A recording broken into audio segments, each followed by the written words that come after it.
Desejo de uma boa tarde para você. O senador veneziano Vital do Rego assinou 2 requerimentos para a criação de uma comissão parlamentar de inquérito, uma CPI no Senado, que vai investigar as causas do rompimento da barragem da mina do Córrego do Feijão, aquela mina da mineradora Vale, lá em Brumadinho, Minas Gerais. No mesmo contexto, ele apresentou também um projeto de lei que dispõe sobre o atendimento a condições de preservação ambiental e de saúde e segurança dos trabalhadores, tornando mais rígidas, digamos, as condições de concessão de autorização, de funcionamento e de atividades de lavra mineral no país inteiro. Boa ideia do senador. Eu sou Paulo Roberto, estou na Itararé e o Ponto a Ponto está começando.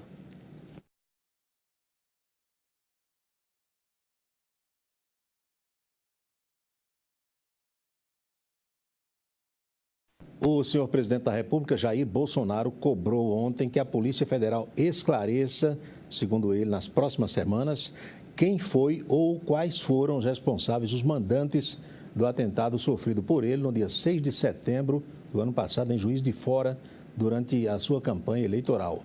O presidente disse que espera que a Polícia Federal, polícia que orgulha a todos, tenha uma solução para o caso nas próximas semanas. Ele, pelo menos, está aguardando. O presidente afirmou que esse crime, essa tentativa de homicídio, esse ato terrorista praticado por um ex-integrante do PSOL, não pode e nem deve ficar impune. A nossa entrevista de hoje é com o pastor Lázaro Leison Guimarães Oliveira, da Igreja da Graça, Igreja Batista da Graça, aqui em Campina Grande. Ele é um dos coordenadores da Consciência Cristã, que começa no dia 28 desse mês e vai até o período carnavalesco.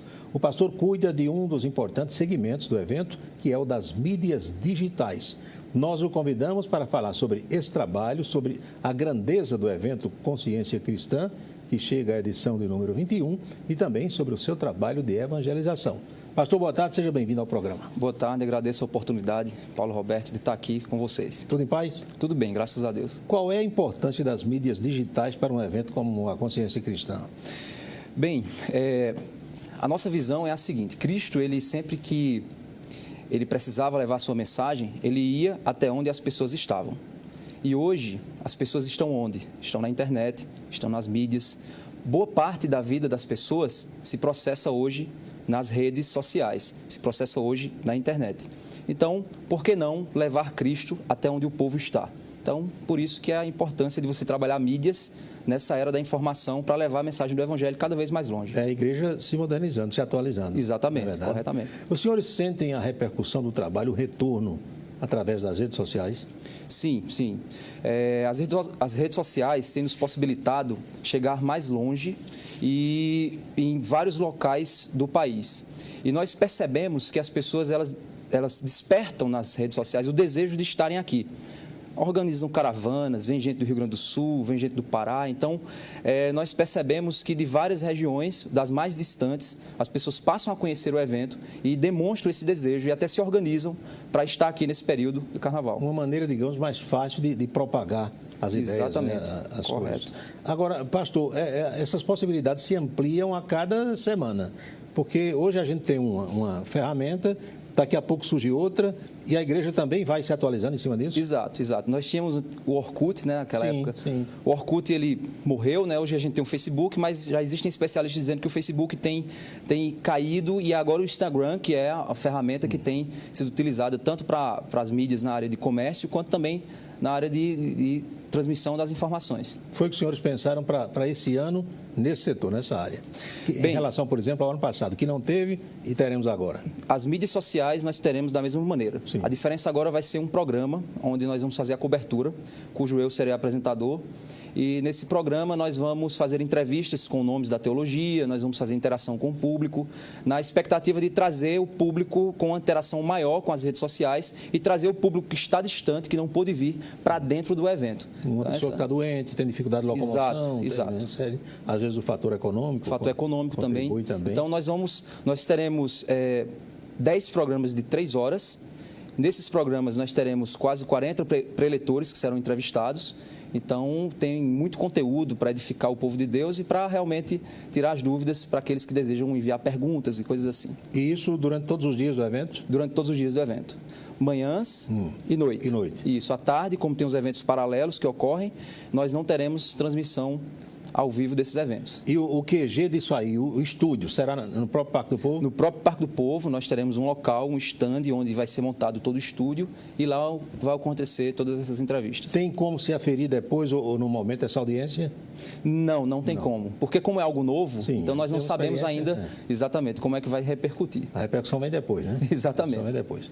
Pois bem, nós estamos batendo papo hoje aqui com o pastor Lázaro Leison, que é da Igreja Batista da Graça, aqui de Campina Grande.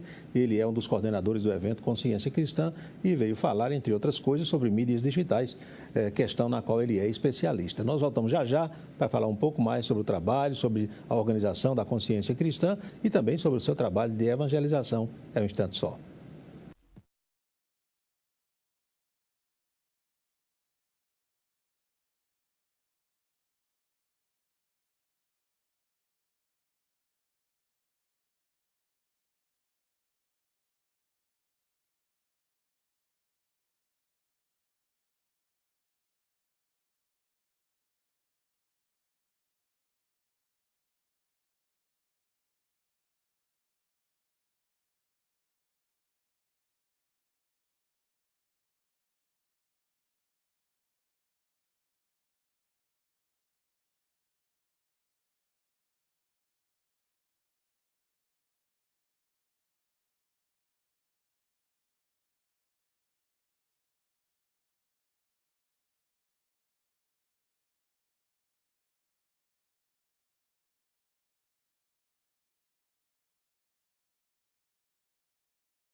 A Prefeitura do Rio de Janeiro divulgou na noite de ontem, preste atenção, um comunicado contestando declarações do diretor do Flamengo, senhor Reinaldo Belotti, sobre aquele incêndio no alojamento que matou 10 jogadores da base, garotos com idades entre 14 e 16 anos e que feriu outras 3 pessoas.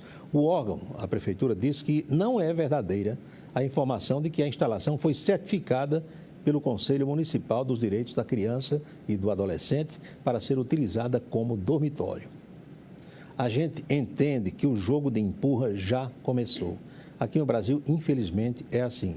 Como aconteceu na Boate Kiss, lembram? 200 e tantas mortes, não tem ninguém preso, ninguém pagou um Pai Nosso de penitência, como dizia minha avó. Com Mariana, 19 mortos. Com Camará, aqui pertinho da gente. Com Brumadinho. Logo ninguém fala mais. Aliás, sobre Mariana, só quem vinha falando era a imprensa. Aqui ali lembrava, faz 1 ano, faz 2 anos, houve uma audiência, o Ministério Público tomou uma decisão, um juiz contestou e fica nesse jogo de empurra. Ali pode escrever o que eu estou dizendo hoje aqui. Foram-se as vidas, talvez ninguém receba nada de indenização, os familiares, Prefeitura empurra para o Flamengo, o Flamengo empurra para a Prefeitura, daqui a pouco vão culpar o ex-presidente da CBF, João Avelange, que já morreu, não pode mais se defender. Coisa do Brasil. Infelizmente, né, pastor? É verdade. Triste. A gente espera que essa coisa mude, mas os anos vão passando. É porque primeiro precisa mudar no indivíduo, né? O brasileiro ele precisa mudar suas prioridades, né? Precisa mudar seus valores para poder a sociedade refletir na sociedade aquilo que o indivíduo tem como... Eu vejo muito a utilização daqueles containers em canteiros de obras de empresas. Eles fazem de um container um escritório. Isso. O pessoal passa o dia ali trabalhando, à noite vai embora. Agora, como dormitório, sinceramente eu não tinha visto ainda, mas fizeram lá uma gambiarra, uma adaptação qualquer. Pastor, vamos à Consciência Cristã. O evento está completamente formatado E a estrutura já quase pronta também. Exatamente. As montagens estão acontecendo, né? Já está quase finalizando todas as montagens. Graças a Deus, dentro do cronograma, sem nenhum acidente, graças a Deus. E estamos aí trabalhando, né, para o evento e na preparação dos voluntários, porque são mais de 600 voluntários que participam do evento. É um evento então, de muitas mãos, né? Exatamente. Então, as equipes de coordenadores já estão fazendo suas reuniões com as respectivas equipes de voluntários e tudo já está, graças a Deus, sendo encaminhado. Bacana é que quando a gente conversa com o pastor Helder, percebe e constata a cada ano que cada equipe faz sua parte, sua tarefa e dá tudo certo no final. Exatamente, exatamente. Cada equipe ela faz, os coordenadores trabalham bem, né? As demandas que chegam para o pastor Helder realmente são demandas, se forem mais complexas, mas os coordenadores eles conseguem resolver muita coisa, até mesmo porque são 20 anos de evento e muitos desses coordenadores estão nesse evento desde o princípio também. Isso é como no quartel, a missão é paga e o sujeito vai cumprir sua missão. Exato. E depois o chefe cobra de cada um daqueles, daqueles digamos, comandantes de frações da tropa. Exato. E o nosso chefe, nós temos o chefe supremo, né? Maior, quem fica lá de cima. Exatamente, só então a gente tem que fazer o melhor para ele. É verdade. E mais uma vez, preletores famosos e consagrados no Brasil e no exterior. Exatamente. Teremos o preletor internacional John Piper, né, que é um pastor americano.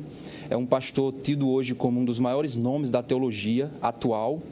Ele é um homem que já escreveu muitos livros, né, um homem que já contribuiu muito com a igreja evangélica americana e com a igreja evangélica no mundo, né, porque as mensagens dele, por conta das mídias sociais, a mensagem dele tem se propagado, chegado até o mais interior do Brasil, até o mais extremo do outro lado do planeta, tem chegado as mensagens desse homem. O pastor Lázaro está há quantos anos já no Consciência Cristã?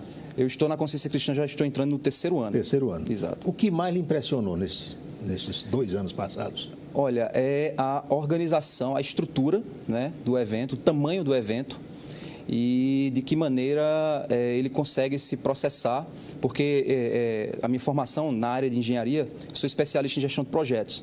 Então, dentro da área de gestão de projetos, a gente trabalha sobre muitas ferramentas de como organizar grandes eventos. E de maneira bem interessante, de maneira bem simples, o evento ele se processa através desses procedimentos, né? Até o pastor Helder ele mesmo diz assim, eu não tenho uma formação, mas eu vou fazendo. E é impressionante, né, a forma como ele tem conduzido. E com o meu olhar de especialista, eu bato o olho e percebo que muitas ferramentas de gerenciamento de projetos são usadas por ele, mesmo que ele nem saiba que está usando. Né? Então, é algo impressionante realmente no evento. Lázaro, você teve uma passagem também pelo Senai. Sistema Senai, Exato. Como é que foi? O Senai passei 7 anos, né? Entrei lá como aluno. Eu fui aluno do Senai também. Olha aí. Passei por lá. Entrei como aluno aos 14 anos, né? Me tornei, fiz o curso técnico em mecânica, depois entrei na Olimpíada do Conhecimento, né? Aí fui ao 2º lugar nacional na área de automação polimecânica. Depois, quando retornei, aí o Senai me fez o convite para me tornar professor. Foi aí que eu fiz o curso técnico em eletroeletrônica. Lá mesmo? Lá mesmo. E aí, com as duas formações, fiquei professor. Felipe Vieira, exatamente. Danilo, aquela turma toda foi uma pessoa essencial também na minha caminhada. O Felipe, aliás, está em Angola, está lá na África. Exatamente, está com o filho dele. Lá, né? É verdade, tem uma missão lá e o filho dele também é gerente no Multinacional. Já esteve aqui no programa. E voltando à Consciência Cristã, a expectativa desse ano é de se receber muita gente e de tudo que é canto do Brasil. Exato. Apesar de nós sempre termos em mente que o evento ele é a exaltação de Cristo, mas sempre quando você traz um nome como de um grande teólogo, é fato que as pessoas elas querem ouvir, né, os ensinamentos, eles querem refletir, elas entendem que vai ser trazido um bom material. E aí nós entendemos que nós teremos um grande pico esse ano, em virtude, né, desse homem, do John Piper, que está vindo aí, né, e de muitos outros preletores que sempre, todo ano, vêm. Então, à medida que o evento ele vai se consolidando e vai se divulgando, mais pessoas vão vindo, inclusive de fora, caravanas, vêm de lugares bastante longínquos do Brasil. E os temas vão se atualizando, se renovando também. Exatamente. Os temas, a perspectiva cristocêntrica do evento, né, que é a ideia do bibliocentrismo, né, é que a Bíblia responda todas as questões que o ser humano, as perguntas que o homem tem. Por isso que nós temos... Tire suas dúvidas. Exatamente. Por isso que nós temos 20 eventos paralelos. Esses 20 eventos, eles tratam diversos temas: sexualidade, família, drogas. Esse ano nós trataremos um deles que será a depressão. né, que é tido hoje como o mal do século, né? Então teremos um palestrante falando sobre o que a Bíblia fala sobre a depressão e como a Bíblia pode ajudar as pessoas que passam por Muita gente, esse inclusive, problema. tirando sua própria vida, né? Porque Exatamente. cai em depressão Exatamente. e não está próximo de Deus, essas coisas. É necessário você ter uma âncora, né, para você se fortalecer no momento das angústias, né, no momento das tribulações, das tempestades da vida. E Cristo, ele é essa âncora que a gente firmando, a gente buscando esperança nele, a gente consegue passar por muitas O circunstâncias. sujeito que tem Deus no coração, ele evita muita coisa que quem não tem deixa de evitar, não é? Isso. Apesar de que a depressão ela tem as suas causas biológicas, as suas causas clínicas, né, porque é muito comum as pessoas vincularem a ideia da depressão com a ideia de falta de Deus. Mas, na realidade, não é só isso. Às vezes você tem problemas psicológicos. Exatamente, problemas emocionais, problemas biológicos. Perdas que você Exato. não supera. E mesmo que você esteja passando por uma enfermidade física, a palavra de Deus ela também é consolo e conforto para quem está passando por essas circunstâncias físicas. É fato que numa depressão a pessoa precisa de um tratamento médico, fazer exames, mas ela também precisa emocionalmente de um apoio e espiritualmente também desse apoio que a palavra pode dar. E os senhores sentem assim a grandeza do evento e como será mais ou menos a frequência pelos contatos? Hoje a pessoa pela internet se comunica, se inscreve, tem tudo isso, tudo isso também. A inscrição ela é feita online, né? Ela é feita gratuita. Cristão.org.org. Isso. Ela é lá, as pessoas às vezes se perguntam, mas por que vocês fazem inscrição pela internet, se o evento é gratuito? Mas é a partir das inscrições que nós temos uma estimativa do tamanho do público. Você se baliza para organizar a estrutura. Então, a inscrição, às vezes a gente é até meio rígido nisso. Exatamente, rígido nisso, porque as pessoas precisam entender que é importante para nós termos esse número, esse grau, né, a quantidade. Já estamos chegando quase a 10 mil inscrições. Então, o tabernáculo, ele chega a suportar entre 9 mil e 10 mil pessoas naquele local. Então, a gente já começa a ter uma ideia de que se todo esse público que foi inscrito estiver lá, então a gente já tem que começar, né, a se planejar. E aí, segurança, estacionamento, praça de alimentação, feira de livro, tudo outra vez. Tudo, exatamente. Tudo novamente. As pessoas terão o estacionamento, terá a zona azul, toda, né, a segurança. A própria polícia também, ela vai estar fazendo segurança do evento também. Prefeitura, né? Exatamente. A prefeitura, ela sempre STTP, apoia. Né? Exatamente. A prefeitura tem sido um apoio muito forte também. Ela tem ajudado muito, o prefeito Romero. E a polícia, ela está lá, como é um evento mais tranquilo, né? As pessoas, elas têm muitas famílias, né? E até o que as pessoas estão procurando lá, né? Mais paz, mais reflexão. Então, é um evento mais tranquilo. Mas, mesmo assim, a polícia está lá nos dando esse apoio. É verdade. Porque pode aparecer um falso profeta ou alguém querendo perturbar o ambiente. E aí, Reginaldo Bastos, que é nosso segurança aqui do estúdio, já disse que vai para lá, até porque ele é evangélico também. E hoje cedo, quando eu o comuniquei que ia entrevistar o pastor Lázaro, aí ele disse, decore aí em casa, me pediu para decorar o Salmo 119, chegar aqui e recitar. Eu fui olhar, tem umas 4 páginas, não há ser humano no mundo que consiga decorar, isso é maldade do Reginaldo. A gente volta já já para falar sobre o trabalho de evangelização do pastor Lázaro. Não mude de canal.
O Supremo Tribunal Federal deve julgar quarta-feira, depois de amanhã, uma ação que foi protocolada pelo PPS, partido político, para criminalizar a homofobia, que é, meus amigos, caracterizada pelo preconceito contra o público LGBT, composto por lésbicas, gays, bissexuais e transexuais.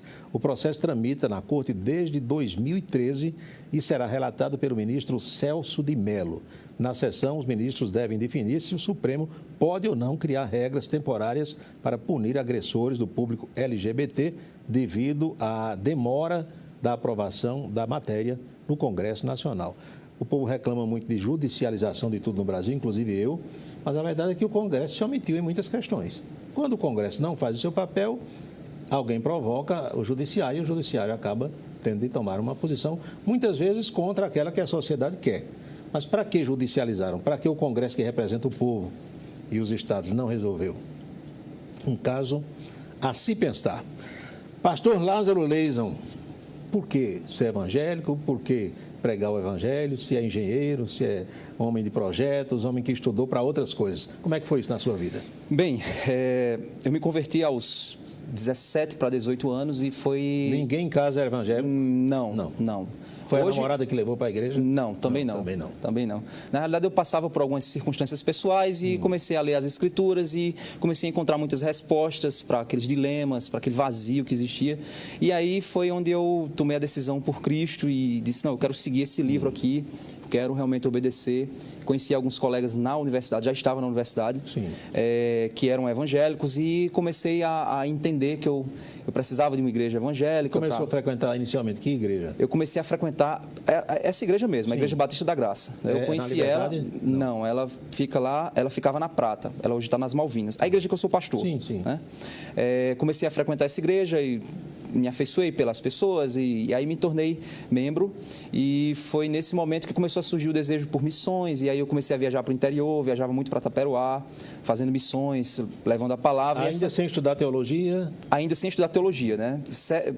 Busquei algumas vezes até mesmo terminar meu curso, parar meu curso de engenharia para me entregar mesmo a missões. Mas certa vez um missionário disse a mim... Se sentiu bem, né, nesse ambiente? Exatamente, né? Exatamente. Mas certa vez um missionário disse a mim que era interessante eu terminar meu curso de engenharia porque se Deus me enviasse para um outro país, lá como engenheiro, porque o missionário em alguns países ele não consegue entrar sendo só missionário, mas como engenheiro eu poderia levar a mensagem do evangelho a outras pessoas, amigos de trabalho, em qualquer local que eu tivesse. Aí foi que eu terminei meu curso. Ao terminar o curso, entrei no multinacional e foi nesse momento em que surgiram a necessidade da igreja, que hoje eu pastoreio, e o mover também de Deus, e Deus foi me incomodando e eu comecei a perceber que eu tinha uma vocação, que eu tinha que me entregar essa vocação. Hoje a gente vive na época em que as pessoas buscam muito o financeiro, né? Claro, E aí elas vivem uma vida... Por que as pessoas têm muito a ideia do sextou? Já viu essa ideia? Sim. Sextou, hoje é sexta. Porque elas vivem no seu trabalho, muitas vezes obrigadas, ou muitas vezes porque elas... Vão na marra, como a gente diz. Porque elas escolheram o lado financeiro e esqueceram realmente de que o trabalho é uma vocação. Porque bom, imagino eu, e comigo é assim, é você fazer aquilo que gosta. Exatamente. Aquilo onde você se sinta bem. Exatamente. Tem coisa melhor do que você sair de casa para o trabalho feliz. Eu vou cumprir aquela minha missão que eu gosto dela. Ao contrário de quem vai sem gostar daquilo que faz. Deve ser uma coisa horrorosa. Então, assim, eu sempre tive prazer pela tecnologia, eu estudei muito, busquei essa área, mas aí chegou no momento em que Deus começou a me incomodar para entrar na área da teologia. Você tem convicção disso? De que convicção, foi uma coisa exatamente. Divina. Foi algo que Deus moveu meu coração. E a família disse o quê? A família perguntou, isso que você quer mesmo? Aí eu disse, é isso que eu quero. Você tem certeza disso? Porque, na verdade, é um salto de fé, né? Sem dúvida. Eu era gerente nessa multinacional e eu tomei a decisão de sair, eu tinha um emprego... Abdicado um salário bom. Abdicado do salário, eu recebi em torno de R$10 mil na época, e aí eu abdiquei do salário porque eu digo, não, eu tenho que fazer algo que eu gosto, aquilo que eu sinto que eu vou sentir prazer mesmo em estar fazendo. Já era casado, não? Casado, pai de 3 filhos, 2 filhos na época, né? Aí a terceira nasceu recente. A esposa evangélica também? Também. Na igreja? Exatamente. Sem ela também isso não teria acontecido, né? Porque ela também recebeu de Deus também essa paz, né? Nessa decisão. Participa. Exatamente. Tudo, né? Exatamente. Uma coisa legal. E há quanto tempo já é pastor? Há 3 anos. São 3 anos de caminhada no ministério. E como é viver pregando a palavra de Deus nessa realidade Lázaro, que a gente inclusive falava aqui no intervalo, de tanta violência, agressividade, falta de valor à vida humana. Como é que é isso? Olha, a Bíblia ela nos ensina que a batalha espiritual, apesar de alguns acharem que a batalha espiritual ocorre no mundo dos espíritos, né? Que é uma percepção errada, na realidade a batalha espiritual ela é ideológica. Né? Nós somos frutos de ideias, né? Nós agimos conforme as nossas motivações e nossas ideias. Então, o que tem acontecido no mundo, na realidade, é uma perda de valores, é uma relativização dos valores. E essa relativização dos valores tem levado a sociedade a uma confusão de alma, uma confusão de espírito, e isso tem conduzido o mundo a esse caos. Você pregar a palavra é exatamente você tentar apontar para as pessoas como um farol, né? Farol no mar que está bravo. O norte é isso aqui. Norte, olha, gente, tem que ser isso aqui. Olha, a família é importante, valorize o casamento, valorize a vida deve ser valorizada. Hoje a gente vê, por exemplo, no Brasil, muitas leis, né? Você estava falando agora há pouco sobre o excesso de leis. Na realidade, as leis elas vêm para tentar dar esse norte, né? Para a sociedade. E o excesso de leis ela ocorre exatamente em virtude de uma consequência da impunidade. Isso. Como a impunidade existe, as pessoas acham que a lei resolve. Só que não é a lei que resolve. O que resolve é a aplicação da lei. Né? Da mesma forma, a palavra de Deus ela vem e apresenta os valores morais de Deus. E o homem, ele ou escuta ou ignora. Ou cumpre ou não cumpre. Exatamente. E aí, nesse mundo, você pregar a palavra é mesmo você realmente falar muitas vezes ao vento, muitas vezes sem ser ouvido, mas como João Batista, né, que diz a voz do que clama no deserto. É verdade. É aquele que continua... Como eu aqui eu fico pregando meio que no deserto, feito João Batista, mas se meia dúzia entender a mensagem, já valeu a pena. Ótimo, exatamente. Já valeu a pena. É esse o foco da palavra, é você falar, aqueles que ouvirem e compreenderem, aí você sabe, não, isso aí realmente Deus está agindo na vida dele. E tem mantido o rebanho na sua igreja? Sim, graças a Deus. Somos hoje 150 membros na nossa igreja. Né, de famílias das mais diversas idades, né, dos mais diversos níveis sociais, e graças a Deus temos acompanhado de perto, né, tem lideranças também que me apoiam e tem sido uma bênção. Convivência com membros de outras igrejas evangélicas ou não? É boa? Existe sim, boa? Existe sim. Na realidade, cada um se respeitando? Exato. Na realidade, a palavra de Deus ela tem dois tipos de doutrinas. Existem as doutrinas principais, as básicas, que são aquelas que realmente, vamos dizer, conduzem o homem à salvação, né? Essas são as mais importantes, as que a reforma, o movimento da reforma brigou por elas, né? Por essas doutrinas. E existem as doutrinas secundárias, que é o que divide as igrejas pentecostais, né? Tradicionais, reformadas. E aí, naquilo que é básico, nós temos unidade perfeitamente. Naquilo que não é básico, nós temos respeito. Respeitamos a visão do outro, a opinião do outro, debatemos, né, com inteligência, mas que existe o convívio tranquilamente, sem problema nenhum. Antes de ser evangélico, era católico?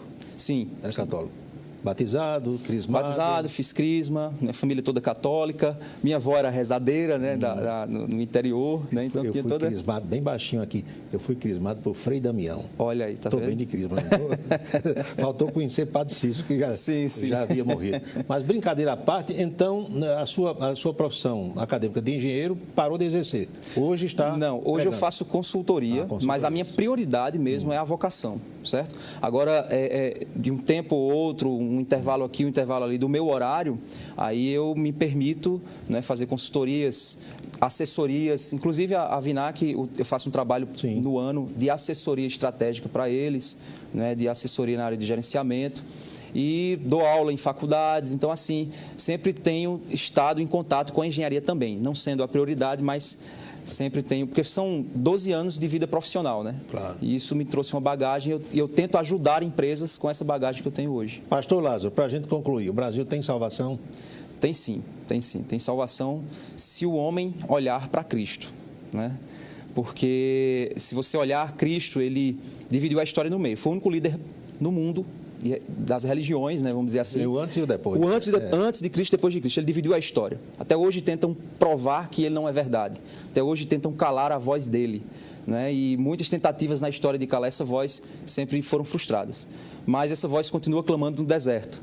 E o Brasil precisa entender que nós hoje vivemos o fruto da impunidade, o fruto da corrupção e o fruto da desvalorização do núcleo familiar, do respeito aos pais. Isso parece ser o grande problema do Brasil. Exatamente. Hoje, então, a gente às vezes cria leis, as políticas públicas tentam resolver os problemas, mas eu imagino que eles estão pondo remendo novo em roupa velha. Nós temos que voltar e dizer assim, onde nós erramos? Onde foi que nós iniciamos o desvio? Vê iniciativas para mudar isso? Percebe? Eu percebo iniciativas, porque assim, as iniciativas públicas, elas são importantes. A própria palavra de Deus diz que o governo é uma instituição de Deus e ele vem para exercer, sim, a justiça, exercer... E existem iniciativas, eu percebo que o Brasil está mudando. O Brasil está, as pessoas estão acordando, né? Nós estamos entendendo que nós vivíamos num regime que não era um regime ideológico, que alguns tentam negar a existência dele, mas nós vivíamos nesse regime e esse regime tem trazido os seus frutos agora. E nós precisamos voltar, não é voltar ao passado e a época... Repressão, não. Mas questão de formação das pessoas, das famílias. De entender os valores, o respeito. Os seus limites. Exatamente. Saber que o direito do outro começa onde termina o seu. Exatamente. Tudo, né? Pastor, muito obrigado, viu, por ter vindo ao programa. Deus abençoe você, né? Deus abençoe todos que estão nos assistindo e obrigado pela oportunidade aqui.